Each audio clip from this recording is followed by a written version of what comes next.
Bwana bibiye Alia tunaona anavyozidi kuhangaika, na baadhi ya watu wengi waliweza kufunguka na kusema ya kwamba Alia sasa hivi atakula joto la jiwe, kwa sababu kila kitu ambacho alichokuwa anakitegemea kwa bwana mkubwa Diamond Platnumz kimeweza kubadilika kabisa, na kila mtu anaona kabisa Alia alikuwa ni moja kati ya mwanamke ambaye alikuwa anamfanya bibi Zuchu aendelee kuishi maisha ya kuteseka. Lakini yote ya yote tunaamini ya kwamba kuna kitu ambacho kinachoshindikana katika hii dunia. Kikubwa ni uvumilivu na kujipa muda zaidi. Sasa leo hii bwana Alia ameweza kumuishi dada yetu kipenzi ambaye Zuchu, na kumwambia kwamba kila laheri katika safari yako mpya ya wewe kuweza kuitwa mama. Lakini mashabiki walivyokuwa hawana dogo, waliamua kumvaa na kumwambia kwamba kwa roho gani nzuri iliyokuwa nayo mpaka uweze kumuishi Zuchu wetu, embu tupishe kidogo, kwa sababu wewe ndiyo chanzo cha haya yote, na pia tunaamini wewe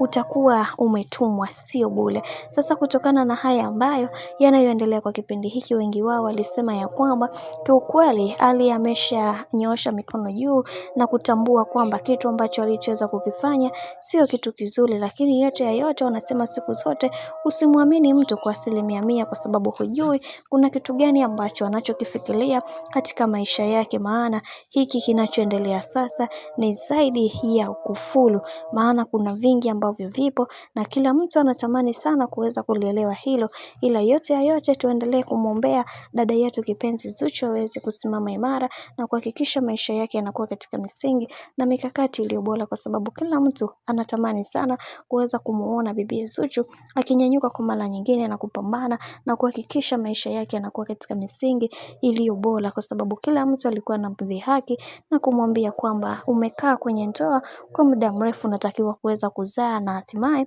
leo hii bwana ameweza kuzaa, ameweza kuonyesha picha zake akiwa mjamzito. Hiyo ni hatua kubwa sana ambayo aliyoweza kuipiga.